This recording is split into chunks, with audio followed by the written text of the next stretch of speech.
பந்தயம்ப்பா? அதா நாளைக்கு மாப்பிள்ள ஃபெயில் ஆயிட்டாருன்னு வெய்யே, நான் என்ன சொல்றனோ அது அம்புட்டியும் அவர் செஞ்சாகணும்.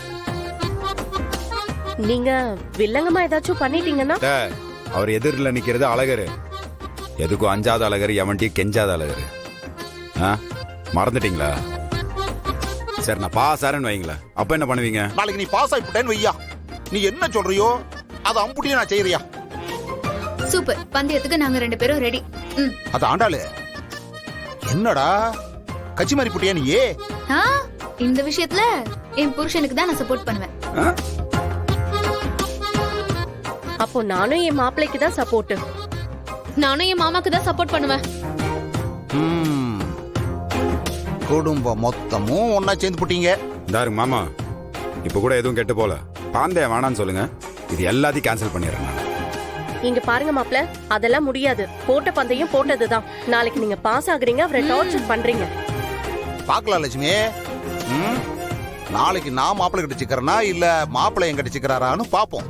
நீர் பார்க்க தானே போறீரு, நாளைக்கு பார்த்துட்டு மாட்ட தானே போறீரு, நீர் பார்த்துட்டே இருங்கோ.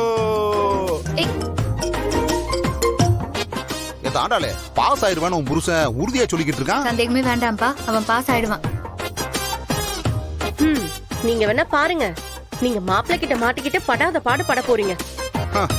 மா, நாளைக்கு அப்பா மேல இறக்கமே காட்டக்கூடாதுமா.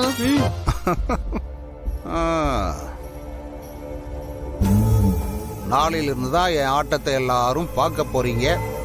இந்த தடவை ஆட்டம் வேற மாதிரி இருக்கும். அந்த அழகர் பயலும் ஆதியும் என்ன பாடுபட போறாங்கன்னு மட்டும் பாருங்க. இல்லை ஆதி, அந்த அழகரை வச்சு உன்னை நான் முடிக்கிறேன்டா. அவனுக்காகத்தானே நீ என்ன பகைச்ச, இப்ப அந்த அழகர் பயலை வச்சே உன்னை என்ன பண்றேன்னு பாரு. உன் வாழ்க்கையில நிம்மதி வேணும்னா அது இன்னைக்கு நைட்டு மட்டும்தான் கிடைக்கும். நாளையிலிருந்து நீ நிம்மதியா இருக்கணும்னா அது நான் நினைச்சா மட்டும்தான் நடக்கும். இன்னைக்கு ஒரு ராத்திரி நிம்மதியா தூங்கிக்க, நாளைக்கு ஆட்டத்தை வேடிக்கை பார்க்கணும்ல. ஆமா, அந்த செம ஃபீலிங்க மேடம் எப்போ எங்களுக்கு தர போறீங்க? இப்ப எதுக்கு நீ என்ன நோண்டிட்டு இருக்க? அது நடக்கும்போது தானா நடந்துட்டு போகுது. அதுவாலாம் எதுவும் நடக்காது, நாம தான் நடத்தி வைக்கணும். சரி சரி, இப்பதான் எல்லாம் சரியா நடந்துருச்சுல, இனிமேயும் எல்லாம் தானா நடக்கும். ஆமாண்டி, உன் கூட படிச்ச எனக்கே இப்ப 2வது குழந்தை வரப்போகுது. ஆனா நீ இன்னும் குழந்தை மாதிரியே இருந்தா உள்ளுக்குள்ள கொஞ்சம் பொறாமையா தான் இருக்கு. உன்னை யாரும் அவ்வளவு சீக்கிரமா கல்யாணம் பண்ண சொன்னது? என்ன மாதிரி ஸ்லோவா கல்யாணம் பண்ணிருக்கலாம்ல? ஆமா, நான் தான் கல்யாணம் வேணும்னு போர்ட்ல எழுதி போட்டு உட்கார்ந்துட்டு இருந்தேனா, அதுவா அமைஞ்சது, அதுவா முடிஞ்சது.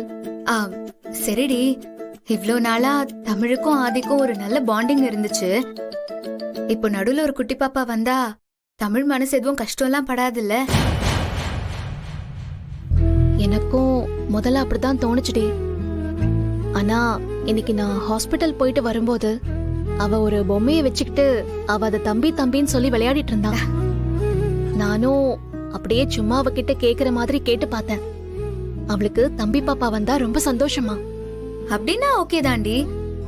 இருந்தாலும் அவளை இதுக்கு மேல கொஞ்சம் எக்ஸ்ட்ரா கேர் எடுத்து பாத்துக்கோ.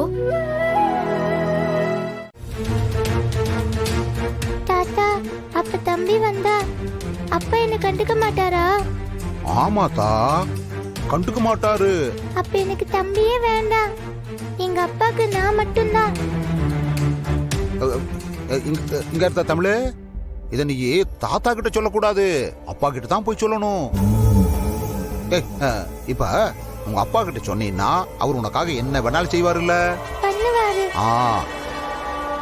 அப்போ அப்பா கிட்ட போய் அப்பா எனக்கு தம்பியும் வேணாம் தங்கச்சி வேணாம்னு சொல்லிரு.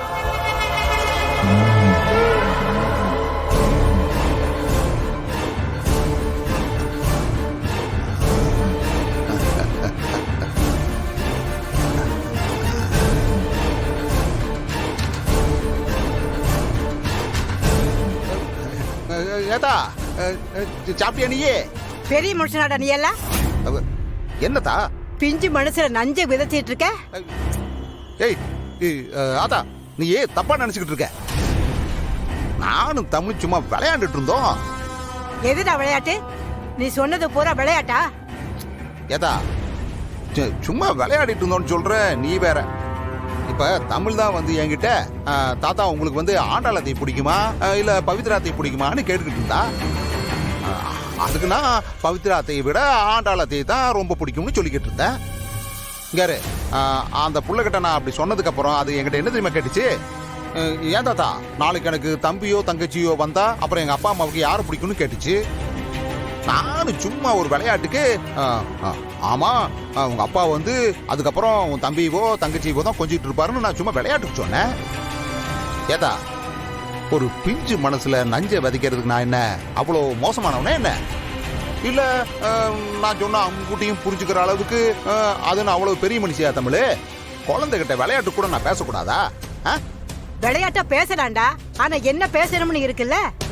இந்த வயசுல கேக்குறதெல்லாம் பச்சை மரத்துல ஆண்டி அடிச்ச மாதிரி அப்படியே மனசுல பதிஞ்சிரும். அவகிட்ட போய் உனக்கு தங்கச்சி வேணாம் தம்பி வேணான்னு சொல்லிட்டு இருக்க. நீ இம்புட்டு தூரம் பேசிக்கிட்டு இருக்கல்ல, நான் உன்னை கேட்கட்டுமா? நான் உன்னை கேட்கட்டுமா? விளையாட்டு தானே சொல்லிட்டு இருக்கேன்னு சொல்லிக்கிட்டு இருக்கேன். இப்போ ஆண்டாள வந்து எம்புட்டு தடவை ஏன் உன்னை தவிட்டுக்கு தான் வாங்கிட்டு வந்தேன்னு சொல்லியிருக்கேன். பவித்ராவை எத்தனை தடவை சொல்லியிருக்கேன்? உன்னை குப்பை தொட்டியில இருந்தா தூக்கிட்டு வந்தேன்னு சொல்லியிருக்கேனா இல்லையா? அப்படியெல்லாம் சொன்னதுனால நான் அவங்க அப்பா இல்ல அவங்க என் பிள்ளை இல்லைன்னு நினைச்சிட்டு இருக்காங்களே அவங்க. இதெல்லாம் அந்தந்த வயசுல விளையாடுறதான்டா. வளர வளர புரிஞ்சுக்க போறாங்க. இத போய் பெருசா பேசிக்கிட்டு இருக்கிற நீ அது ஒண்ணு இல்ல.